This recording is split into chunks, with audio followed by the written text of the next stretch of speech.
C'est l'une des romancières les plus traduites dans le monde, les plus aimées. 30 langues pour les romans de Tatiana de Ronay. Poussière blonde, c'est le nouveau livre. Et Tatiana, on reconnaît derrière vous un visage familier, un visage romanesque, un visage cinématographique, c'est Marilyn. Vous avez une passion pour Marilyn Monroe?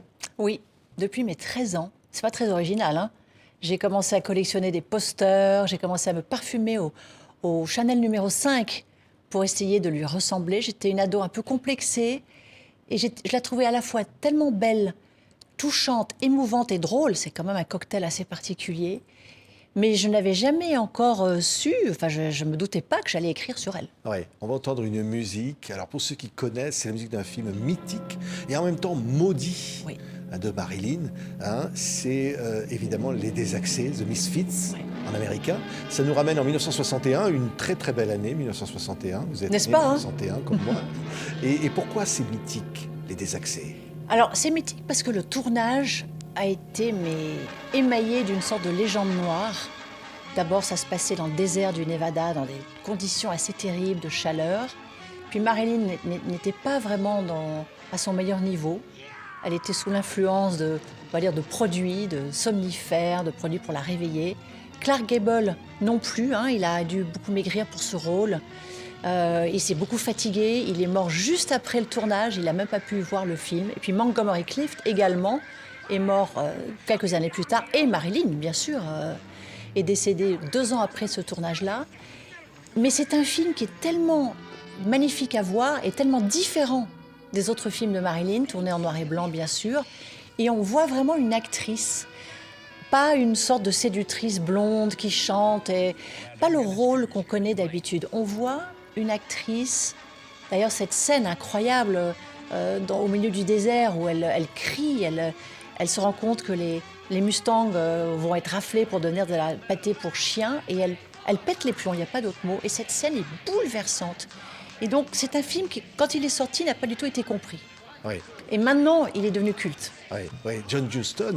Alors, on dit qu'il fait vivre, au fond, au personnage, et notamment à Marilyn, ce qu'elle vit dans la vie, parce que c'est Henry Miller qui a écrit l'histoire. C'est ça. Alors, son mari, avec lequel il y a des difficultés de pire en pire. Alors, justement, quand le couple Miller est arrivé en l'été 60 dans le Nevada pour tourner ce film, il y avait déjà de l'eau dans le gaz entre Arthur et Marilyn, hein, ça marchait pas très bien. Mais lui, il avait écrit ce scénario en espérant lui donner le rôle de sa vie.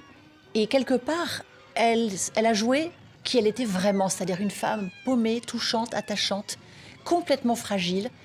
Et donc moi, je m'intéresse à l'envers du décor de ce tournage, puisqu'on sait ce qui s'est passé sous les feux des projecteurs, mais on ne sait pas ce qui s'est passé derrière les portes de cet hôtel où toute l'équipe dormait dans le même hôtel, le Mapes, à Reno. Et moi, je me suis intéressée à ce lieu-là. Oui, et ça, c'est romanesque. C'est incroyable dans ce livre. Alors, il y a presque des musiques qui nous viennent. On va entendre Ella Fitzgerald. C'est un livre qui nous ramène dans cette Amérique où les mythes sont en train de s'éteindre et les héros, les Clark Gable, vous l'avez dit, les Marilyn sont en fin de vie. Quelque part, c'est un monde qui est en train de mourir. Et vous allez imaginer un personnage, Pauline, qui a des origines françaises, qui est une femme de chambre et qui va rentrer dans la chambre d'hôtel, la suite de Marilyn. Alors Pauline, elle est française, elle est venue vivre là, dans le Nevada, depuis son plus jeune âge, puisque sa mère s'est remariée avec un très sympathique GI. Et donc Pauline est devenue, entre guillemets, américaine, mais elle garde évidemment son cachet français, elle parle français. Et un matin, elle remplace quelqu'un au pied levé. Elle est femme de chambre dans cet hôtel et on lui dit « il faut que tu ailles dans la suite ». D'ailleurs, on voit l'hôtel là. Hein. « Il faut que tu ailles dans la suite 614, il n'y a personne ». Donc elle y va, elle remplace sa collègue et effectivement, il y a quelqu'un qui dort là, qu'elle va réveiller avec son aspirateur.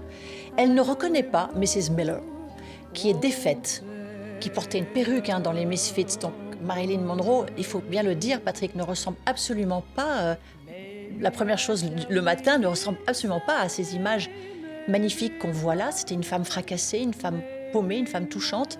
Pauline ne va pas la reconnaître. Mais entre ces deux femmes, va pas se lier, on va pas aller jusqu'à une amitié, hein, mais une sorte de complicité. C'est-à-dire que Marilyn va remarquer cette jeune femme timide, un peu bégayante, pas sûre d'elle. Et puis surtout, elle va lui demander d'écrire une lettre en français à un certain Monsieur Montand, Ouais, puisqu'elle ouais. sortait de cette histoire d'amour qui était encore clandestine à l'époque. Le scandale n'avait pas encore éclaté. Il va le faire, malheureusement, pour Monsieur Miller, pour Marilyn. Et donc, moi, mon histoire, c'est pas un roman sur Marilyn Monroe. C'est un roman sur quelqu'un qui va faire la connaissance de cette star. C'est une jeune fille de l'ombre qui va rencontrer une femme de lumière. Et comment les paillettes de cette femme de lumière, qui est elle-même dans un moment un peu compliqué de sa vie, vont permettre à mon héroïne d'avancer dans la Ouais. vie, de prendre confiance en elle. Ah, c'est magnifique, parce que là, on est au cœur de quelque chose, à la fois le roman, évidemment, et puis aller dans le mystère des mythes de ces personnages incroyables.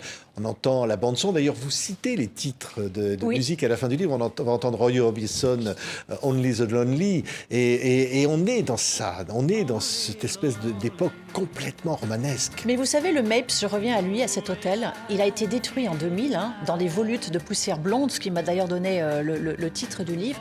Et c'est quand j'ai fait revivre, regardez-le comme il est beau quand même, j'ai fait revivre cet hôtel dans son jus des années 60, avec cette musique, avec un peu à l'instar de Downton Abbey. Vous voyez, un peu une ambiance maître et valet. Tous ces gens qui travaillaient là, c'était fascinant de les recréer, d'imaginer la vie de Pauline dans cette Amérique des années 60. Et puis surtout, montrer comment une star, ok, on la voit à l'écran, mais elle a aussi son intimité. Quelqu'un fait bien son lit. Oui. D'ailleurs, elle Hein? arrive, la femme de chambre, elle est nue. Marilyn Oui, elle est nue. devant elle. Oui. Elle se promenait assez souvent nue, figurez-vous, ce qui gênait beaucoup les personnes qui la voyaient, parce que c'était assez surprenant. Et moi, ce qui m'a intéressée, c'est qu'est-ce qui se passe derrière la porte de la suite 614, parce qu'il y avait le maquilleur de Marilyn, le coiffeur de Marilyn, son coach, son masseur, tous ces gens-là, qu'elle appelait d'ailleurs my joyeuse clique, my happy people. Oui. Et donc, on va rencontrer tous ces gens-là qui font partie de l'intimité de Marilyn Monroe. Et Pauline va travailler là pendant presque 3 mois et finalement va comprendre qui est cette femme si fragile. Et en même temps, elle avait beaucoup d'humour, Marilyn Monroe. Je ne suis pas en train de vous dire que j'ai mis en scène une épave, vous êtes d'accord.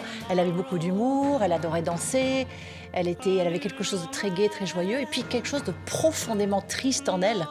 D'ailleurs, dans les Misfits, il y a ces lignes que Clark Gable va dire à Rosalind, le rôle de Marilyn. « You're the saddest girl I've ever seen. » Vous êtes la fille la plus triste que j'ai jamais vue. Et dans la vraie vie, Arthur Miller a dit ça à Marilyn. Et donc, dans ce scénario qu'il réécrivait tous les soirs à l'hôtel Mapes, il mettait la vie de Marilyn dedans. Et c'était de plus en plus compliqué pour elle de jouer ce rôle, puisqu'elle se jouait elle-même, Ouais. avec toutes ses failles. C'est incroyable parce qu'on tourne dans le Nevada, il fait très chaud. Oui. C'est un tournage extrêmement difficile. On a même dit qu'après, Marilyn avait pu épuiser Clark Gable, qui va donc, vous l'avez dit, mourir tout de suite Oui, après, c'est vrai. qui est vieux. Et c'est une tragédie, ce film. C'est une tragédie qui raconte aussi le destin de ces Mustangs, ces chevaux sauvages qui sont si importants et dans le film et dans mon livre, puisque Pauline, mon héroïne, est passionnée par les Mustangs. On va les retrouver, les Mustangs du film. On va retrouver aussi les Mustangs, un fameux Commander, qui est le héros à 4 pattes du livre. Donc moi, j'ai été complètement emballée par le Nevada. Figurez-vous que je ne suis jamais allée. Je connais la Californie et j'ai grandi en Amérique. Maintenant, je rêve d'y aller, mais je l'ai recréé entièrement avec mes recherches, avec des vidéos qu'on m'a envoyées. Mais j'ai vraiment envie d'y aller maintenant parce Oui. que c'est un lieu très romanesque. Oui, Montgomery Clift. Alors, c'est Oui, un très acteur touchant, aussi, lui. destin tragique très rapidement aussi, Oui. homosexuel, et qui est là, l'orée de sa vie dans ce film. Et tellement touchant. Oui. Il y a des scènes, d'ailleurs, c'est un film magnifique qu'il faut revoir. Il y a des scènes. Vous imaginez, c'était 2 épaves de la vie. Ils n'arrivent pas à se rappeler de leur dialogue. Ils s'échangeaient leurs médicaments. Ils s'aimaient profondément. C'était une vraie amitié entre Montgomery Clift et Marilyn. Et il y a cette scène incroyable que je raconte dans mon livre où ils ont un dialogue assez long qui n'a pas demandé de reprendre. Ça a passé comme une lettre à la poste. Pauline va aussi assister au tournage. Alors ça a dû être incroyable quand même, ce tournage, en plein désert, dans cet endroit, vraiment, on dirait qu'on est sur la Lune, avec ses chevaux. Et là, j'ai pu trouver beaucoup de littérature sur ce tournage. Et donc moi, j'ai pioché ça et là Il y a beaucoup de vrai dans mon livre. En fait, j'ai pris du vrai pour en faire du faux qui ressemble à du vrai. Ouais, c'est qui est dingue. Ouais, C'est ça que j'ai fait. C'est fascinant, oui. Mais c'est vrai qu'elle est touchante, Marilyn. Oui. À travers votre personnage de Pauline, à travers cette femme de chambre, il y a l'intimité de cette star. Mais là, elle est cette femme seule. Elle est cette femme, presque, il ne le sait pas, mais presque à la fin de sa vie. Ça va être son dernier film. C'est son dernier film. Elle n'a plus que 2 étés à vivre. Et figurez-vous, dans toute la documentation que j'ai pu lire sur Marilyn Monroe, très souvent, dans un hôtel ou dans un restaurant, elle disait à la personne, à la jeune femme qui apportait le plateau, « Attendez un instant, je vais vous coiffer, je vais vous maquiller. » Et c'était trop beau. Il fallait que je me serve de ça dans mon livre pour qu'on voit Marilyn coiffer et maquiller Pauline et lui faire comprendre qu'elle est belle, lui donner confiance en elle pour lui permettre d'avancer dans sa vie, puisqu'elle est vraiment coincée dans une vie très, très, très difficile. Et je me rends compte que c'est comme ça que j'aurais aimé rencontrer Marilyn aussi. La star ne m'intéressait pas, en fait. La femme, voilà, la vampe blonde, le sexe symbole ne m'intéressait pas. C'est ce qu'il y a derrière, cette femme à la fois fragile, drôle, touchante, et avec ce rire délicieux. Ouais. Vous auriez aimé rentrer dans cette suite. Hein. Oui, mais je suis rentrée dans cette suite. Et oui. maintenant je vous invite à y venir. Imaginons Marilyn quitter cette suite et vous rentrez. Là, il y a toute l'intimité dans une chambre.